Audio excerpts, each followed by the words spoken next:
स्वागत है आपका हमारे YouTube चैनल दुर्वाम इंजीनियरिंग ट्यूटोरियल्स में। बच्चों, ये वीडियो जो बना रहा हूँ मैं, ये डिप्लोमा में जो इलेक्ट्रिकल इंजीनियरिंग ब्रांच से पढ़ रहे हैं उन बच्चों के लिए है, या फिर जो एडमिशन लेने वाले हैं उन लोगों के लिए भी है। इसमें मैं बताऊँगा आपको कि इलेक्ट्रिकल इंजीनियरिंग ब्रांच यदि आप चुनते हैं या फिर आपने डिप्लोमा किया हुआ है तो आपके रिक्वायरमेंट कहाँ कहाँ है, आपका जो परफॉर्मेंस है, आपकी जो जॉब स्किल है वो क्या है। ठीक है, तो हम स्टार्ट करते हैं। देखिए, जो एम्प्लॉयमेंट अपॉर्चुनिटीज़ हैं डिप्लोमा होल्डर्स के इलेक्ट्रिकल इंजीनियरिंग में जो कर रहे हैं या फिर कर चुके हैं, उनको मैं 4 भागों में डिवाइड किया हूँ। ये 100% श्योर है, आप इसको सर्च भी कर सकते हो कि कितने पार्ट्स में हमें या फिर कितने टाइप्स के जॉब हम प्राप्त कर सकते हैं इलेक्ट्रिकल इंजीनियरिंग में। तो पहला है मैन्युफैक्चरिंग इंडस्ट्री। मैन्युफैक्चरिंग इंडस्ट्री में भी बहुत अच्छी खासी डिमांड होती है इलेक्ट्रिकल इंजीनियर की, जो डिप्लोमा है या फिर बीटेक है। अभी मैं डिप्लोमा की बात कर रहा हूँ तो उनके लिए देखते हैं। ठीक है, तो उसमें आपको क्या एक्टिविटी करना होता है, आप क्या करते हो, क्या क्रियाविधि आपकी होगी यदि आप किसी मैन्युफैक्चरिंग डिपार्टमेंट में नियुक्त किए जाते हो, तो उस कंडीशन में आपकी एक्टिविटी क्या होगी वहाँ पे, ये चीज़ इसमें बताया गया है। पहला है planning and execution of electrical installation.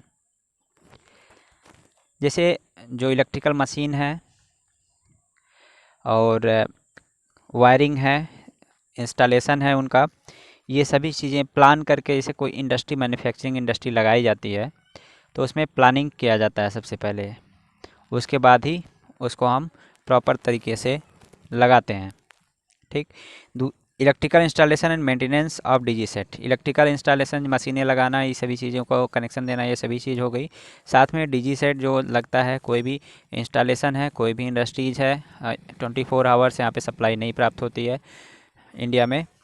किसी किसी एरिया में मिलती है तो उसकी बात छोड़ देते हैं। जहाँ पे नहीं मिलती है वहाँ के लिए भी, जहाँ पे मिलती है वहाँ के लिए भी, इमरजेंसी के लिए हमें डीजी सेट लगाना अनिवार्य होता है। तो उसका इंस्टॉलेशन, रख रखाव, उसको अगर जब वो ऑपरेट हो रहा है तो उसको देखना, इमरजेंसी में सप्लाई चली गई तो उसको ऑन करना, इन सभी चीज़ों के लिए आप रखे जाते हैं। नेक्स्ट है electrical power distribution and maintenance. Electrical जो पावर है उसको डिस्ट्रीब्यूट करना, और कोई मेंटेनेंस आता है, जैसे कोई फॉल्ट क्रिएट हो गया या फिर जो मशीनें चल रही हैं उसमें कोई ख़राबी आ गई, उसका आपको प्रॉपर तरीके क्या करना होगा, मेंटेनेंस करना होगा, निरीक्षण करना होगा और सही करना होगा। इसके बाद है maintenance of industrial electrical system. जो इंडस्ट्रियल सिस्टम है मैन्युफैक्चरिंग हब में, उसमें जितने भी इलेक्ट्रिकल इंस्टॉलेशंस हैं उनका आपको क्या करना होगा, सुपरविज़न करना होगा। कोई फॉल्ट क्रिएट होता है तो उसको सॉल्व करना होगा, ये भी इसमें आता है। Repair and maintenance of electrical machines and equipments. कोई इक्विपमेंट ख़राब हो गया, कोई पैनल में ख़राबी आ गई, कोई मोटर जल गया, मोटर वाइंडिंग जल गई, डीजी सेट का कोई प्रॉब्लम हो गया अल्टरनेटर में, या फिर आप वहाँ पे हैं, जनरेटिंग स्टेशन पे हैं तो अल्टरनेटर में कोई ख़राबी आ गई। तो इस प्रकार से इनको आपको क्या करना होता है, वर्कशॉप होता है इलेक्ट्रिकल वर्कशॉप, वहाँ पे मेंटेनेंस किया जाता है। अगर वहाँ पे होने लायक होता है तो हो जाता है, नहीं होता तो उसको हम बाहर भेज के करवाते हैं, अगर छोटी इंडस्ट्री है तो। अगर बड़ी है तो जनरली वो रहता है वहाँ पे। Quality control of electrical system. Electrical system में क्या आता है, जैसे कोई इंडस्ट्री है, स्टार्टिंग से लेके लास्ट तक सप्लाई एंट्री जहाँ पे होती है वहाँ से लेकर के सप्लाई को डिस्ट्रीब्यूट करने तक टोटली कितनी आवश्यक चीज़ें हैं। वोल्टेज करंट को मेंटेन करना, वोल्टेज को मेंटेन करना, पावर फैक्टर को मेंटेन करना, कितना पावर कंजप्शन हो रहा है वो देखना, और ये इन सभी चीज़ों का क्वालिटी मेंटेनेंस मेंटेन करना होता है। वोल्टेज कम हो जाएगा तो मोटर जलने की संभावना रहेगी, हमारी मशीन अच्छे से वर्क नहीं कर पाएगी। और पावर फैक्टर कम होगा तो बिजली की खपत ज़्यादा होगी, जिसके कारण हमारा जो एनर्जी का व्यय आएगा, खर्चा आएगा, वो ज़्यादा आएगा। और यदि वो मैन्युफैक्चरिंग जो इंडस्ट्री है वो इलेक्ट्रिकल से रिलेटेड सामग्री को मैन्युफैक्चर कर रही है, तो वहाँ पे जो इलेक्ट्रिकल से रिलेटेड सामग्री है, जो इक्विपमेंट्स हैं, उनका क्वालिटी चेक करना होता है कि वो जैसे 220 वोल्ट 5 एम्पीयर 6 एम्पीयर की कोई स्विच बनाई गई है, तो वो इतना वियर कर रहा है कि नहीं कर रहा है। और यदि कॉपर वायर बनाया गया तो वो उतना गेज का है कि नहीं है, उसकी जो स्ट्रेंथ है उतनी है कि नहीं है। ये सभी चीज़ें चेक करने के लिए ये इलेक्ट्रिकल क्वालिटी कंट्रोल के अंतर्गत आता है। एनर्जी कंजर्वेशन ये बहुत ही इम्पोर्टेंट है प्रेजेंट टाइम के सिनेरियो के हिसाब से। तो आप ऐसा समझ लीजिए कि एनर्जी कंजर्वेशन एक सब्जेक्ट भी जोड़ दिया गया आपके सिलेबस में। जो लोग अभी फर्स्ट ईयर में होंगे उन लोगों को मिलेगा सेकेंड ईयर में पढ़ने के लिए। तो एनर्जी कंजर्वेशन का मतलब बचाव, ऊर्जा की बचत करना। तो ऊर्जा की बचत कैसे करोगे आप, ये आपको लगाना होगा दिमाग। उसके लिए इलेक्ट्रिकल वाले ही व्यक्ति होंगे, जो स्टूडेंट होंगे वही बता पाएंगे कि एनर्जी कंजर्वेशन कैसे करना है। पावर फैक्टर आपको अच्छा रखना होगा अपने संस्थान का, तो एनर्जी अच्छी खासी व्यय नहीं होगी, कम होगी, ऊर्जा कम व्यय होगी। साथ में आप सोलर पैनल लगा लीजिए और उसके साथ में उसका यूटिलाइजेशन करिए, तो इससे भी फ़ायदा होगा कंपनी को। तो ऐसे हम कर सकते हैं एनर्जी कंजर्वेशन। मोटर हमेशा फुल लोड पे चले, ये भी ध्यान रखते हैं। और कोई भी मशीन विदाउट लोड ना चले, उससे प्रॉपर वर्क मिले। तो एनर्जी कंजर्वेशन के अंतर्गत बहुत ढेर सारी चीज़ें आती हैं। ठीक, तो वो पूरा एक पार्ट है। इसके बाद है assistance in research and development. Research और डेवलपमेंट में भी आपकी ज़रूरत होती है, जैसे डीआरडीओ है, इसरो है, वहाँ पे ज़रूरत होती है कि कोई भी चीज़ें बन रही हैं, नई बन रही हैं, तो उसमें इलेक्ट्रिकल का क्या रोल प्ले होगा, कैसे सप्लाई दी जाएगी, कैसे कनेक्शन किया जाएगा, ढेर सारी चीज़ें हैं। इसके बाद है assistant in planning designing and detailing. अब ये प्लानिंग करना, डिजाइनिंग करना, लाइटनिंग की इंटीरियर डिजाइनिंग है, आउटडोर डिजाइनिंग है, और शॉप फ्लोर मैनेजमेंट है कि किस में शॉप आपको खोलना है, किस में आपको रेजिडेंशियल बनाना है। ये सभी चीज़ें आप डिज़ाइन करके देते हो इलेक्ट्रिकल वायरिंग की, कि अगर रेजिडेंशियल रहेगा तो इसमें कम इल्यूमिनेशन की आवश्यकता होगी, अगर शॉप है तो वहाँ पे ज़्यादा होगी। ये पूरा पार्ट होता है। उसके बाद इलेक्ट्रिकल सेफ्टी मेजर्स होते हैं। ये पूरा सिस्टम आपको देखना होता है कि सेफ्टी पर्पज़ से हमें कहाँ डेंजर प्लेट लगाना है, कहाँ पे कोटेशन लिखना है, कैसे बचना है, आप इसको ना छुएं। ठीक है, ये पूरी चीज़ें। Estimate for electrical installations. Electrical installation जो लगने वाले हैं, जैसे हमारे पास 10 मशीनें हैं, उनके लिए 10 मोटर की ज़रूरत है, तो आप बताओगे वहाँ पे इल्यूमिनेशन कितना चाहिए, कितना बल्ब लगेगा, कितना फ़ैन लगेगा, एट्सेट्रा। इन्वेंटरी मैनेजमेंट और marketing and sales. Use of PLC and micro controllers. PLC और माइक्रो कंट्रोलर्स का यूज करके आप एनर्जी तो बचाते ही हो, साथ में आप एफिशिएंटली मशीन को प्रॉपर तरीके से वर्क करवा पाते हो। तो यहाँ पे भी आपकी ज़रूरत पड़ती है। मार्केटिंग और सेल्स में भी, जैसे आप इलेक्ट्रिकल से रिलेटेड हैं, इलेक्ट्रिकल ब्रांच के हैं, तो इलेक्ट्रिकल से रिलेटेड में जो प्रोडक्ट मार्केट में जाते हैं, तो उसको आपको जाके बताना होगा डिस्ट्रीब्यूटर को कि भाई मेरे पास में ये प्रोडक्ट है, हमारी कंपनी बना रही है और ये इतना सस्ता है, इसकी क्वालिटी इतनी अच्छी है। तो ये पूरी चीज़ें आप कर सकते हैं, यहाँ भी आपकी ज़रूरत पड़ती है। उसके अलावा मैन्युफैक्चरिंग हब के अलावा, मैन्युफैक्चरिंग इंडस्ट्री को छोड़ दें अगर, तो दूसरा सेक्टर हमारा आता है। देखिए, प्राइमरी सेक्टर में मैन्युफैक्चरिंग इंडस्ट्री इसलिए रखा हूँ, प्रेजेंट टाइम में गवर्नमेंट जॉब जो हैं वो बहुत कम हो गई हैं, और प्रॉब्लम्स ये क्रिएट हो रही हैं कि पर ईयर लगभग 2 लाख के आसपास बच्चे पास आउट होते हैं।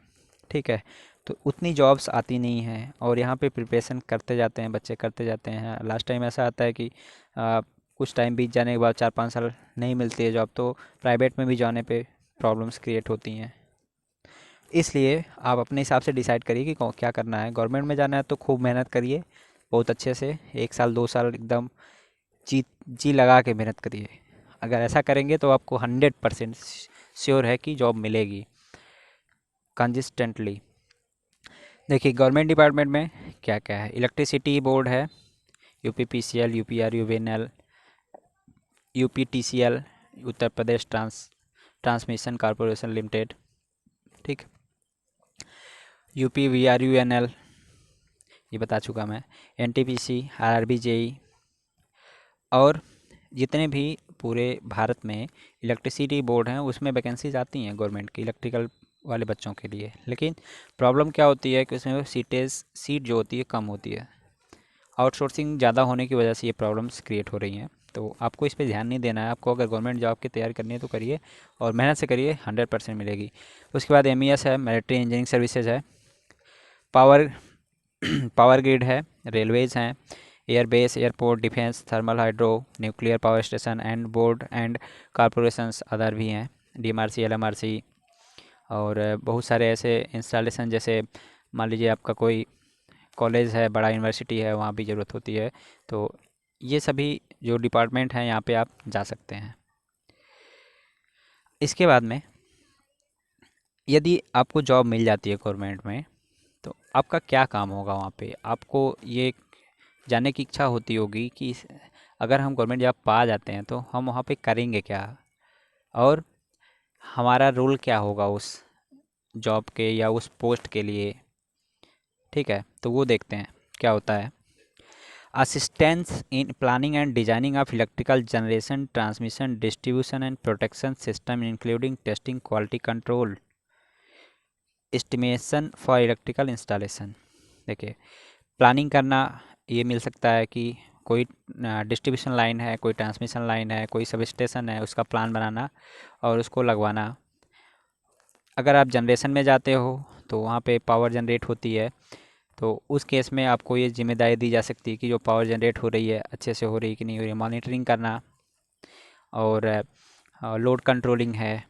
उसके बाद में ट्रांसमिशन सेक्टर में आप जा सकते हैं, जैसे पावर ग्रिड है, उसमें ट्रांसमिशन का पूरा वो काम देखती है कंपनी। कहाँ पे किस ग्रिड से कितना लोड, कितना सप्लाई डिस्पैच करना है पावर को, और किस सब स्टेशन को कितना वहाँ से सप्लाई आ रही है, कितना जा रही है, ईस्ट में कितना है, वेस्ट में, साउथ में, नॉर्थ में, चारों। देखिए, लोड सेंटर एक बनाया जाता है, दिल्ली में है पावर ग्रिड का, वहाँ से लोड डिस्पैच किया जाता है। तो मॉनिटरिंग सेंटर वहाँ बनाया जाता है कि ट्रांसमिशन लाइन में कहीं फॉल्ट आती है तो वहाँ पे सबसे पहले इन्फॉर्मेशन जाती है।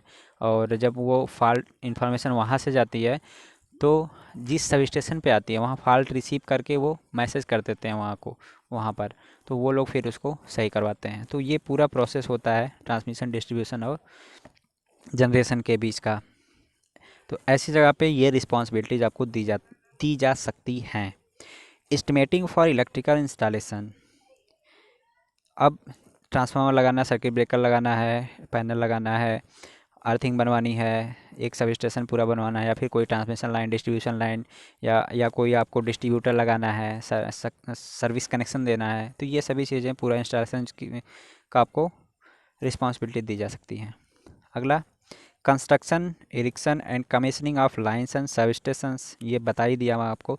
सब स्टेशन बनवाना, लाइन को बनवाना, लाइन को खिंचवाना और उसको एनर्जाइज करना, ये भी काम आपको दिया जा सकता है। Electrical safety measures, safety measures का तात्पर्य ये है कि जो हमारे इलेक्ट्रिकल से रिलेटेड जितने इक्विपमेंट्स लगे हैं या जो कार्य कर रहे हैं वहाँ पे सेफ्टी रिलेटेड जो चीज़ें ध्यान में रखी जानी चाहिए, वो लगी हैं कि नहीं लगी हैं, वो उतना प्रॉपर तरीके से इंसुलेटेड है कि नहीं है, ठीक है। ये पूरी चीज़ें आपको ध्यान में, आपकी ड्यूटी लगा दी जाती है कि आप ये चीज़ करोगे, ये पूरा सेफ्टी मेजर्स चेक करोगे।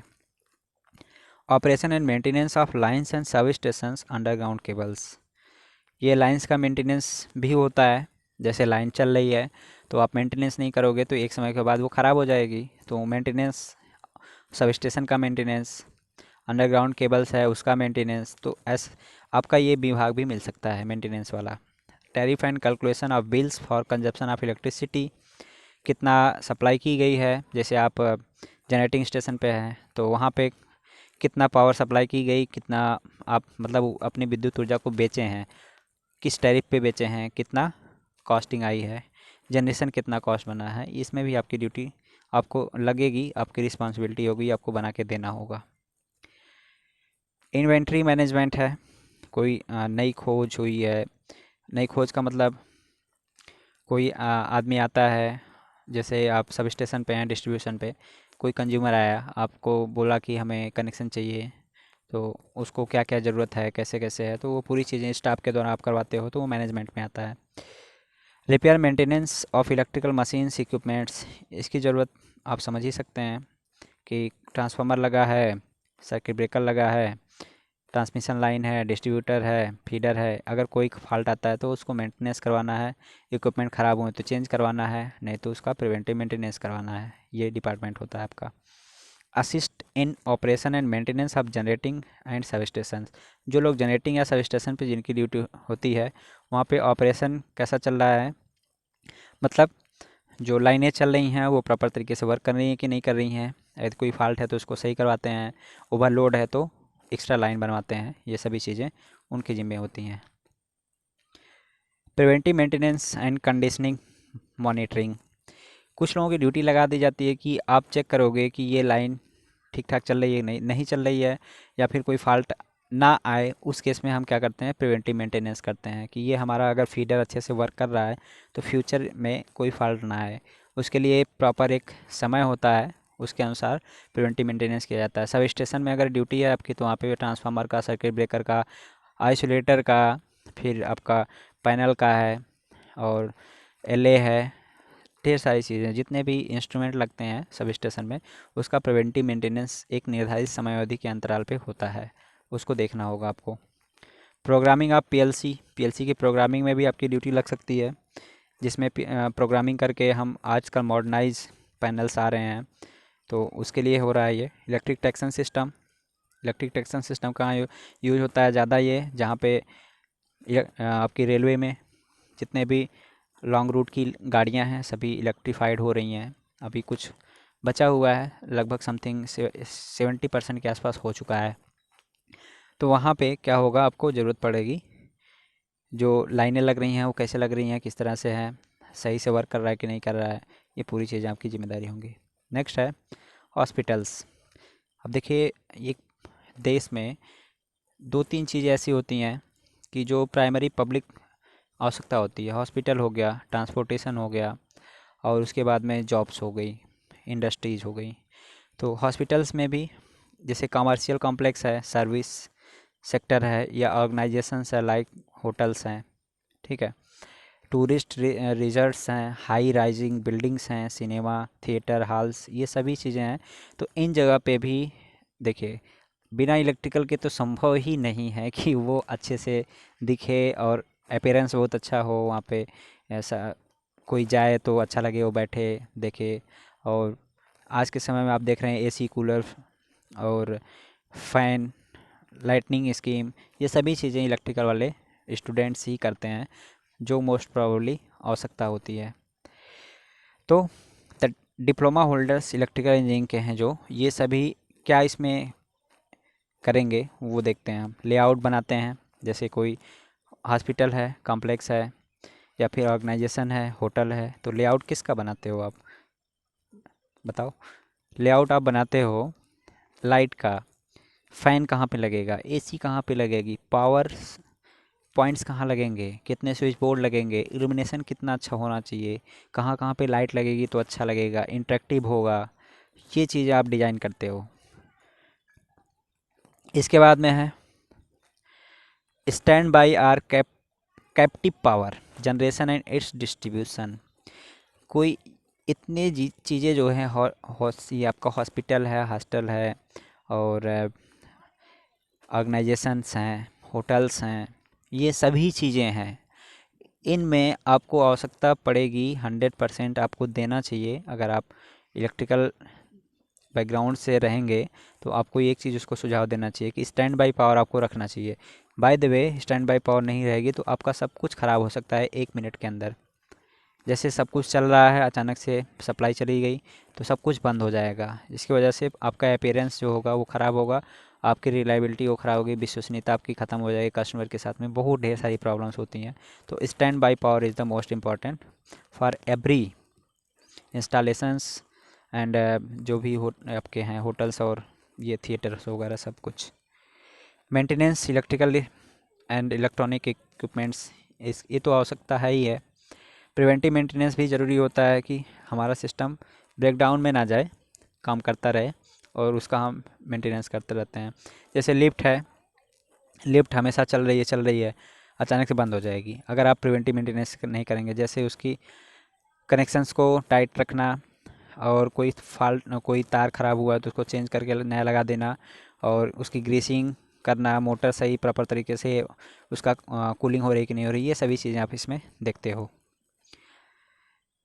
इन्वेंट्री मैनेजमेंट इसमें भी है, पीछे बता चुका हूँ तो नहीं ज़्यादा टाइम वेस्ट करूँगा। इसमें estimation of electrical repair and maintenance work, ये भी बता चुका हूँ। चलिए आगे आप सेल्फ एम्प्लॉयमेंट देखिए, इसको मैं ऐसा बोलता हूँ कि सेल्फ एम्प्लॉयमेंट एक ऐसी चीज़ है जो बहुत ही अच्छी चीज़ है। यहाँ पे आप अपने, तो आपका इनकम तो होगा ही होगा, साथ में आप कई लोगों को अपने साथ में लेके काम करवाते हो, तो उनका भी आप सैलरी दोगे तो कितना अच्छा रहता है, उतने लोगों को आप रोज़गार दोगे, तो ये सबसे अच्छा होता है। बट थोड़ा सा प्रॉब्लम ये उठती है कि हम क्या स्टार्ट करें, क्या देखें।